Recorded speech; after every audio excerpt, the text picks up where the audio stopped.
और ये आगे माता प्रसाद हलई के पूर्व निवासी एक कमेटी को 200 रुपए का चंदा पारित किया था।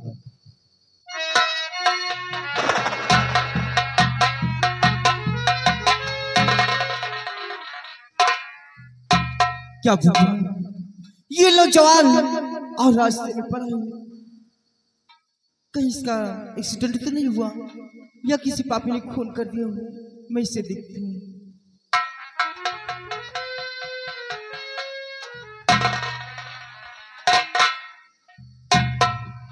क्या इसके तो बहुत जोर से बुखार है और इस वक्त इसे दवा की जरूरत है।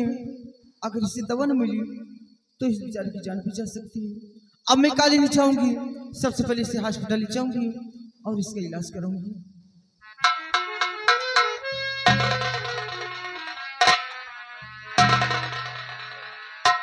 क्या भगवान, ये नौजवान तो इतना उच्चम है कि मैं इसे उठा भी नहीं पा रही हूँ। हे भगवान, कोई ऐसा लेगी का फरिश्ता भेज दे ताकि इस बेचारे की मदद कर सके। और इस वक्त मैं इसकी कोई मदद नहीं कर सकती हूँ। मैं कॉलेज की चलती हूँ।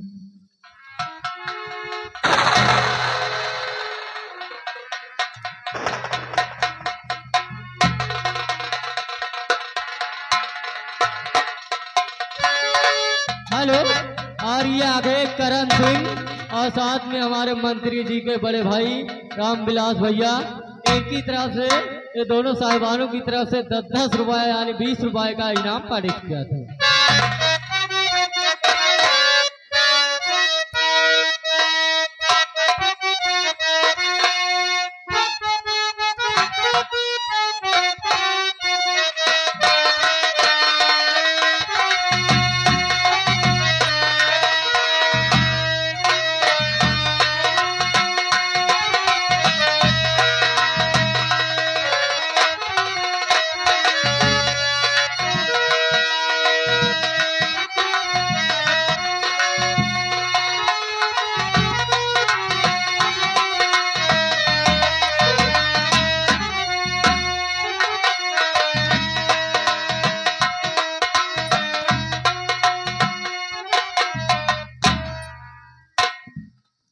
सिपाही, जैसा कि तुम जानते हो कि मैं इस दीनापुर गांव का जमींदार जसवंत सिंह हूँ।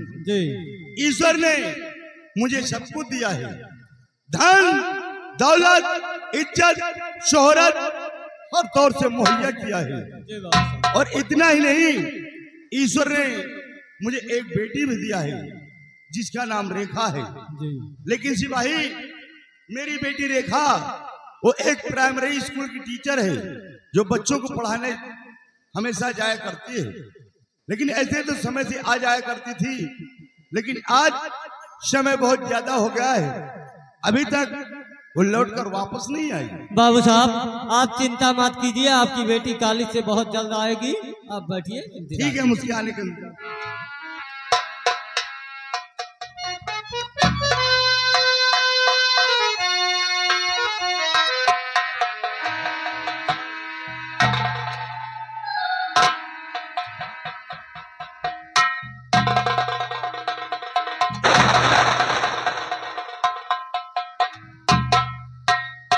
अरे बेटी रेखा, ये लड़का कौन है जो उठाकर तू अपनी हवेली लेकर आई है?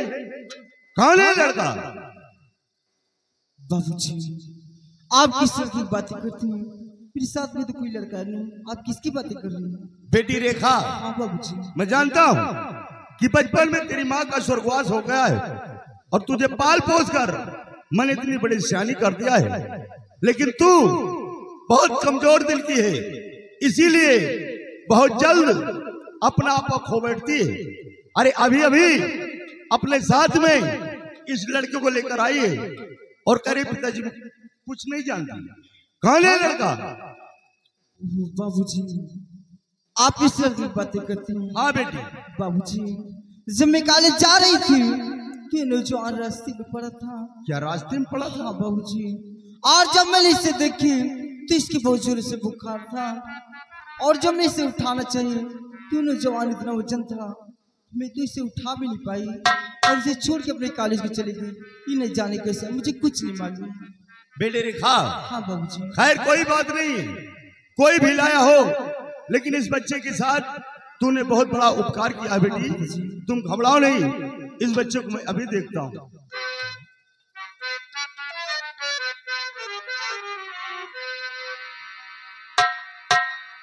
अरे हाँ बेटी, इस बच्चे को तो बहुत तेज बुखार है और इसीलिए मुझे लगता है इसे कुछ भी होश नहीं है।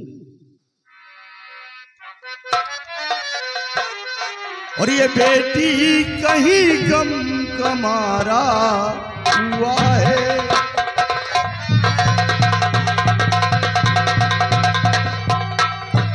ये बेटी कहीं गम कमारा हुआ है और इसे देख दिल पारा पारा हुआ है।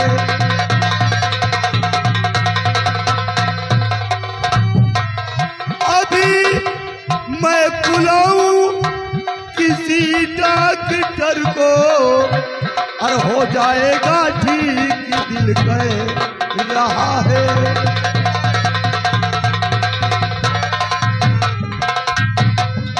बेटे रेखा, तुम घबराओ नहीं, हम इस बच्चे का इलाज कराएंगे और ईश्वर ने चाहा तो बहुत जल्द ठीक होगा। सिपाही, जरा इस बच्चे को उठाओ और हमारे बेडरूम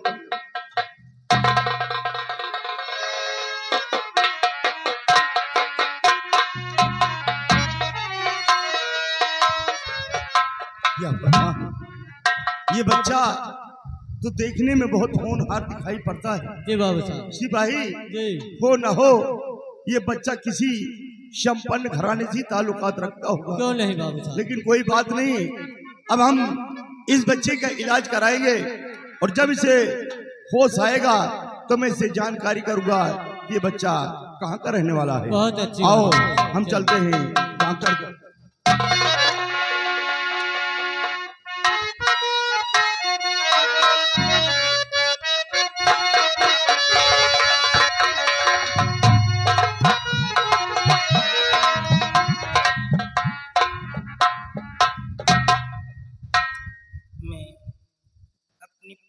में बिल्कुल अनसोशियस था। अनसोशियस मीन्स बिल्कुल बेहोश था। और सडनली जब अचानक मेरे को होश आया तो देखता क्या हूँ कि मेरे घर के जो नौकर वगैरह थे वो राका डाकू के खौफ से सब भाग खड़े हुए, कोई नहीं बचा, सिर्फ मैं अकेला था। और मैं अपने दोनों बच्चों की तलाश में निकला हूँ। आज 3 दिन हो गए हैं, लेकिन मेरे बच्चे मेरे को नहीं मिल पा रहे हैं। भगवान तूने तो मेरा सब कुछ छीन लिया, मेरी जमींदारी खाक में मिला दिया। कम से कम मेरे बच्चों को मिला दे। और ये भी नहीं कर सकता है तो मेरे को क्यों जिल्लत की जिंदगी जिला रहा है, ऐसी जहन्नम की आग में क्यों जिला रहा है। या तो मेरे को भी इस दुनिया से उठा दे, या तो मेरे चिल्ड्रन मुझे दे दे।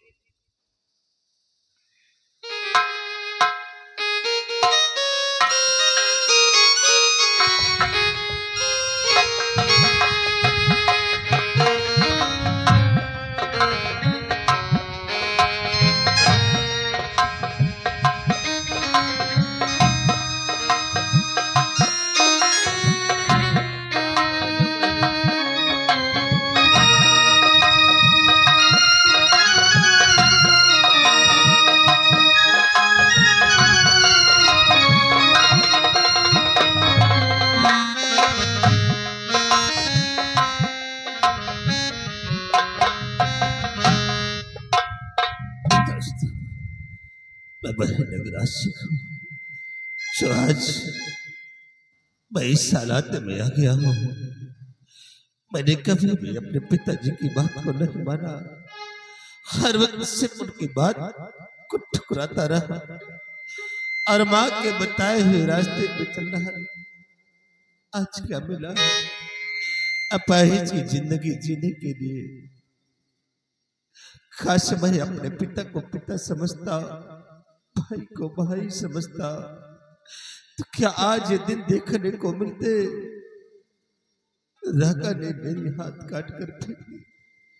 मेरी माँ को दुनिया से उठा दिया, न मालूम मेरे पिताजी को छोड़ा या उन्हें भी मार दिया। माँ, तू तो दुनिया से चली गई, आज मेरी क्या हालत हो गई है। कहाँ है माँ? मुझे भी अपने पास बुला ले, मैं ऐसी जिंदगी जीना नहीं चाहता, मुझे भी ले चले। आज 3 दिन हो गए, किसी ने एक टुकड़ा रोटी तक मुझे नहीं दिया। लोग देखते हैं तो मुझसे मुंह मोड़ लेते हैं। कहाँ जाऊं? कौन है मेरा संसार में सहारा देने वाला? चलो किसी बस्ती की तरफ किसी से फरियाद करूं, शायद किसी पे रहम आ जाए और एक टुकड़ा रोटी मुझे दे दे।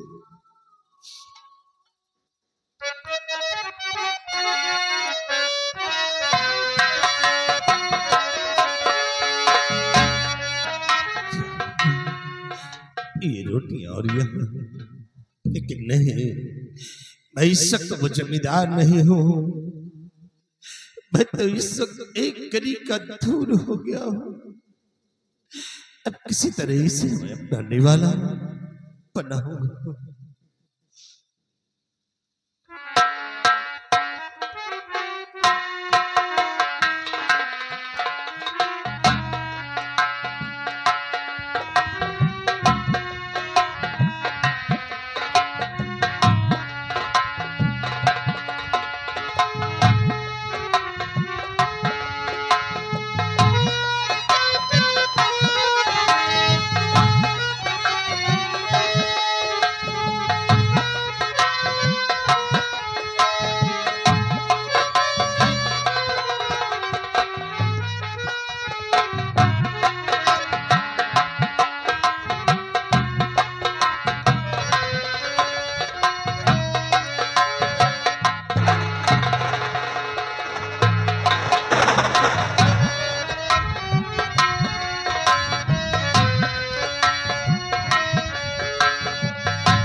चलने फिरने में भी बिल्कुल असमर्थ हो गया हूँ, इतना जायल हो गया हूँ कि बिल्कुल लाचार हो गया हूँ, चल भी नहीं पा रहा हूँ।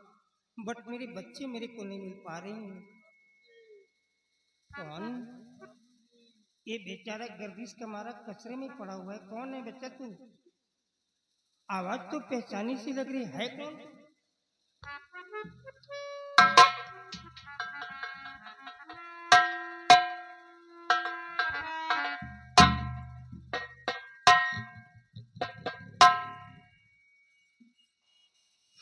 ये तो तेरा बेटा, इतने बड़े जमींदार का बेटा, और आज कचरे में पड़ा हुआ है।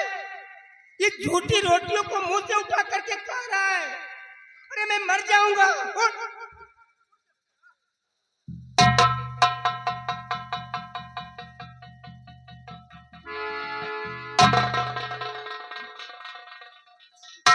मर जाऊंगा बच्चा, मैं मर जाऊंगा। जिस बच्चे को मखमल के बिस्तर पे नींद न आए, आज वही हमारा बेटा कचरे में पड़ा और झूठी रोटियों को मुंह से उठा करके खा रहा है।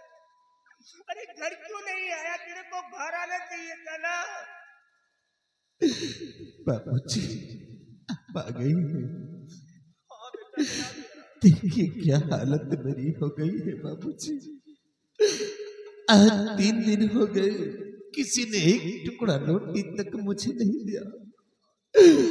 आप तो मेरे पिता हैं, कम से कम आप तो मुझ पर तरस खाओ और अपने हाथों से एक टुकड़ा रोटी मुझे खिला दो। भगवान, मैं क्या सुन रहा हूँ?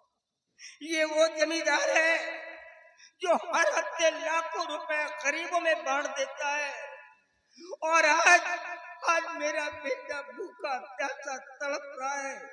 किसी के अंदर रहम नहीं आया कि एक टुकड़ा रोटी तक दे दे। कोई बात नहीं बेटा, मैं तेरा बाप हूँ, मैं तेरी सेवा करूंगा, खिलाऊंगा, पिलाऊंगा, नहलाऊंगा, धुलाऊंगा। जब तक जिंदा रहूंगा मैं तेरी सेवा करूंगा। अच्छा हो बुरा हो, है तो मेरा बेटा। मैं अपने बच्चे को इस हालात में कैसे छोड़ सकता हूँ? चल मेरे साथ घर चलते हैं, चल आजा।